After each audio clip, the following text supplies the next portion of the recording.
नमस्कार। कक्षा 7 का वार्षिक परीक्षा का पेपर जो कि हिंदी विषय का होने वाला है। इस वार्षिक परीक्षा के पेपर में कौन कौन से प्रश्न आ सकते हैं इस वीडियो में चर्चा करेंगे। लेकिन नए हैं तो चैनल को सब्सक्राइब करें। साथ ही आपको किसी अन्य विषय का पेपर चाहिए तो कमेंट सेक्शन में लिखे, हम आपको पूरे पेपर का लिंक उत्तर सहित उपलब्ध करवाएंगे। तो पहला प्रश्न, नीलकंठ और राधा की सबसे प्रिय ऋतु कौन सी है? उसका उत्तर है बसंत ऋतु। दूसरा प्रश्न, गौवन के रखवारे तो ब्राह्मण। तीसरा प्रश्न, जगदीशपुर में रहने वाले संत थे तो बांसुरिया बाबा। चौथा प्रश्न, वर्तनी की दृष्टि से शुद्ध शब्द है तो अध्ययन सही ऑप्शन है। अगले प्रश्न की बात करें तो बेतवा को मेघदूत की प्रेयसी बताया था, किसने बताया था? तो इसका सही उत्तर है कालिदास ने। छठे प्रश्न में खालिस्तान की पूर्ति करनी है तो खालिस्तान भरने के बाद में सही उत्तर आएंगे पेट में जैसे चूहे दौड़ रहे हो। दूसरा, सूरज की चिलम खींचता बैठा पहाड़। आठवां, रहीमन मछली नीर को तज ने छोड़ती छाहा। वहीं नौवां, मीरा के प्रभु गिरधर। अगला प्रश्न है 10वां, जिसमें सबसे अधिक प्रेरणा मुझे माँ से मिलती है।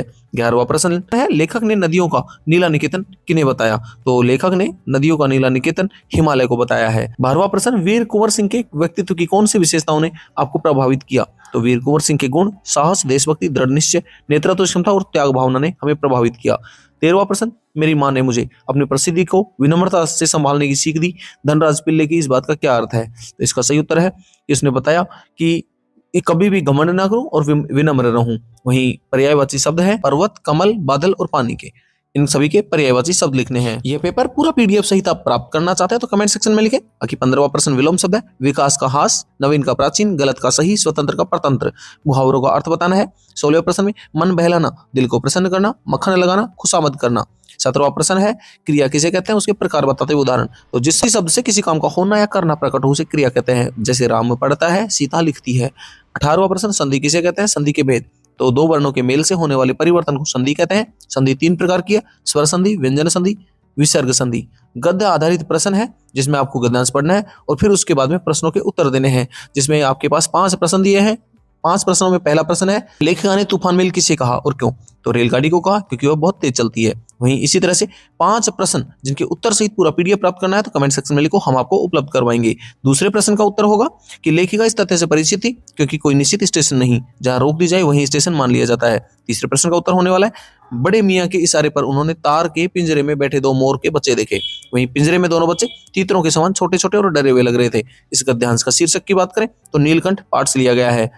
प्रश्न संख्या 20 में कविता पढ़नी है और उसके बाद में दोनों में क्या समानता और क्या अंतर था? तो समानता की बात करें, घमंड न करने और विनम्र रहने की सलाह, जबकि अंतर, तिनका कविता प्रकृति के उदाहरण से समझती है, जबकि कबीर की सखी सीधे जीवन से अनुभव के उपदेश देती है।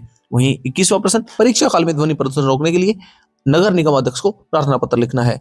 22वां प्रश्न, किसी एक विषय पर निबंध लिखना है जिसमें स्वच्छ भारत, सुंदर भारत, मेले का वर्णन, आदर्श विद्यालय या पर्यावरण संरक्षण, इनमें से किसी एक विषय पर निबंध लिखना है। 23वें प्रश्न अनुसार आपके विद्यालय में खेल के मैदान में 2 छात्रों की बातचीत जिसको आप अपने शब्दों में संवाद के रूप में लिखना होगा। लास्ट प्रश्न, सड़क पर बच्चों की पालन करने वाली 4 सावधानियां बताइए। 4 सावधानियों की बात करें तो आपके पास 4 सावधानियों में सबसे पहले हो सकता है, जैसे सड़क पार करते समय दाएं बाएं देख के करें, हमेशा जेब्रा क्रॉसिंग का प्रयोग करें, चलते समय मोबाइल का उपयोग ना करें, ट्रैफिक रूल्स को फॉलो करें। साथ ही इसके अलावा आप किसी अन्य सब्जेक्ट या किसी अन्य कक्षा का पेपर प्राप्त करना चाहते हैं, कमेंट सेक्शन में लिखें। आपके साथ आपके दोस्तों को भी फायदा हो, इसके लिए उनके साथ शेयर जरूर से करें।